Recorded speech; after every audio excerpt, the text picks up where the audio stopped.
Kaixo guztioi, hasiko gara bideo batzuekin higidura zirkularra saltzeko, hau izango da lehenengo bideoa, eta higidura zirkularra ulertzen hasteko jakin behar dugu zer den azelerazioa. Azelerazioa orain arte, hau izango zen, eta orain ikusiko dugu zelan azelerazioak osagai ezberdina dituen alde batetik osagai normala eta osagai tangentziala, hau da egongo da azelerazio normala eta azelerazio tangentziala. Eta hemen irudikatu ditut gezi batzuekin, bere vektorekin, gero joango gara guztia saltzen. Orduan, bideo honen helburua izango da ulertzea zeintzuk diren osagaiak, noiz agertzen diren osagaiak eta nola kalkulatzen diren osagai horiek. Eta honekin jarraituz joango gara ulertzen higidura zirkularra. Ongi da. Azelerazioa zer den jakiteko goratu behar dugu zein den bere definizioa. Abiadura nola aldatzen da denborarekin. Abiadura aldatu behar da denbora tarte batean, bai? Hori gertatzen bada, azelerazioa agertuko zaigu. Eta goratu behar du baita ere abiadura vektore bat dela. Ez naiz gehiegi sartuko zer den vektore bat azaltzen, batzuk oso argi izango duzue, beste batzuek kostatuko zaizue, baina azkenean ulertu behar duzuena vektore gezi bat dela, bale? Gezia izan daiteke txikia edo handia, edo luzea edo motza, izan daiteke, bai? Eta horretaz aparte, gezia, naiz eta luzera berdinekoa izan alditu norabide edo noranzko ezberdinak, bale? Hori da jakin behar duguna vektore bati buruz azalpen guztia jarraitzeko. Bale, orduan da, abiadura nola aldatzen da denborarekin. Gure abiadura gezi hau bada, ikusiko dugu lehenengo modua abiadura aldatzeko. Ni daukat hemen gorputz bat, kotxe bat, pertsona bat, nahi duzuena. Bai? Eta berazerako abiadura, jarriko dut, V bat, hau izango da, bai? Hemen agertzen den gezia. Kotxea jarraitzen du aurrera egiten, eta beste tarte bat, une batean, T2 edo zein momentutan, ikusten dugu bere abiadura, V2, bai, gezia luzeagoa dela. Horrek adierazten diguna da, V2 dela V bat baina handiagoa. Bai? Hau abiadura hau izango da, hau baina handiagoa. Nola abiadura hau baina handiagoa da, horrek esan nahi du, abiadura aldatu dela. Beraz, abiadura aldatu bada denbora tarte batean, esango dugu hemen azelerazio bat daukagula. Zergatik abiadura aldatu delako. Eta nola garraztuko genuke azelerazio hori? Horrela, jartzen dugu. Azelerazio bat, ez du izan behar abiaduraren berdina, jarriko genuke azelerazio bat, bai? Eta azelerazio batekin. Hemen jartzen badugu kotxea, honen gezia asko ere luzeago izan barko zen, bai? Baina ulertzea, abiadura aldatzen bada, azelerazio bat agertuko zait. Eta hori da orain arte argi zenukatena. Zinematikako ariketa ezberdinetan, aurreko bideoetan eta egin ditugunak, azelerazio hau askotan agertu da, beraz, zuentzat nahiko normala izango da. Bale, orduan, galdera da, zein da beste modu bat abiaduraren vektore aldatzeko eta azelerazioa agertzeko, eta hori da nahiko berria dena. Hau bezalako egora batean, zergaitik. Abiadura, eta hori apuntatu nonbaitetik, abiadura beti izango da ibilbidearekiko tangentea. Zer esan nahi du honek? Nik hartzen badut, ibilbidea, hau dela, errepidea, kotxea, bai, hau da kotxea lehenengunean, jarriko dut hemen T1, T2 eta T3. Kotxea metik mugitzen bada, jakiteko hemen zabidera daukadan, behiratu behar dut, errepidea puntu horretan ze lerro pasatzen den. Errepidea ikutzen duena, baina bakarrik puntu horretan. Orduan egin barko genuke, horrelako zerbait egiten badut, horrelako zerbait. Hau izango da, zuzen ukitzaia, zuzen tangentea. Kasu honetan egiten badut hemen, horrelako zerbait izango zen. Eta hemen, horrelako zerbait. Hauek izango ziren puntu honetan, tangenteak edo zuzen ukitzaileak.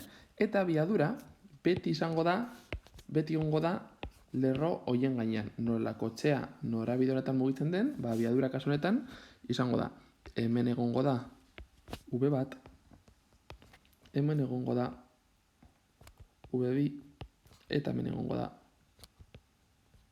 V3. Fijatzen bazarete gutxi gora bera, gezien luzera berdina da. Hau da, geziaren luzera ez da handitu, baina geziaren norabidea aldatu da. Hemen zegoen norabide honetan, hemen beste norabide batean, eta hemen hirugarren norabide batean.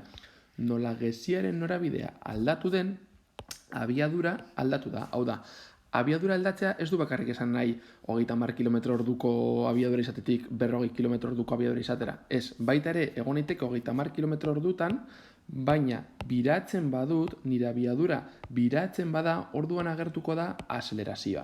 Eta hor agertuko den azelerazioa izango da berria dena, eta ditzen zaio aselerazio normala.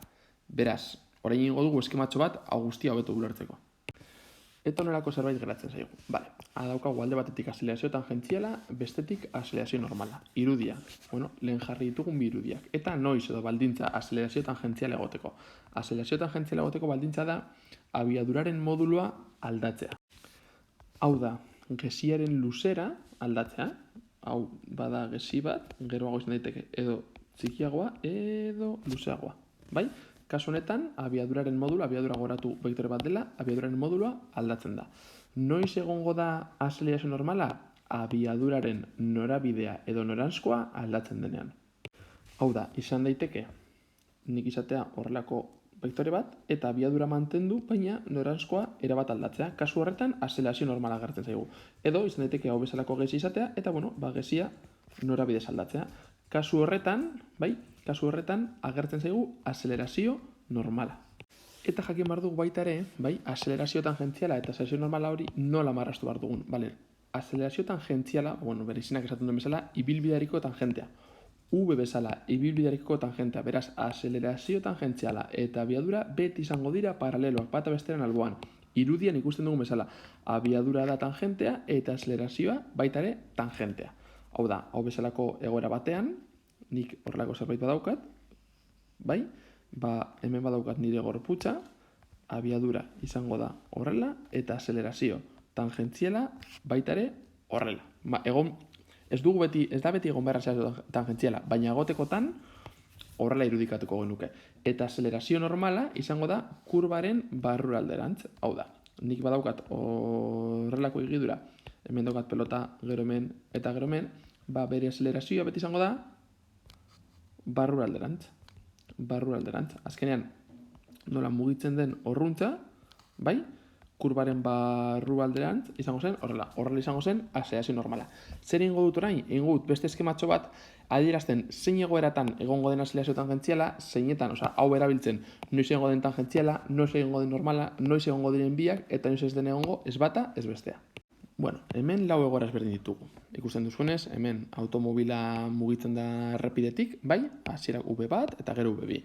Hemen berdina, V bat eta gero V bi. Ikusten duzuenez, gesien tamaina, ezberdina da. Eta hemen egiten du biurgene bat egiten du autoak, ezta? Vale, lehenago kasura goaz. Kasu honetan ikusten dugu, ez dago inolako, errepidea zuzena da. Beraz, norabidea ezin daiteke aldatu. Beraz, aselerazio normala ez da egongo. Zergatik? Ez dagoelako inolako abiaduraren norabidearen aldaketarik. Aselerazio tangentziala. Modulua handitzen da, gesi hau geroz eta handiagoa da? Ez. Beraz, aselerazio tangentziala ez dago ez da, Goaz bigarren kasura. Kasu honetan, badago bihurgunea aldatzen da honen norabidea? Ez, biak begiratzen dute leku berdinera. Beraz, berdina, ez da egongo aselerazio normalik. Baina zer gertatzen da, orain gesia aldatzen da, ez da, beraz aselerazio tangentziala egongo da, zergaitik abiaduraren modulua handitzen delako. Bigarren kasu honetara goaz.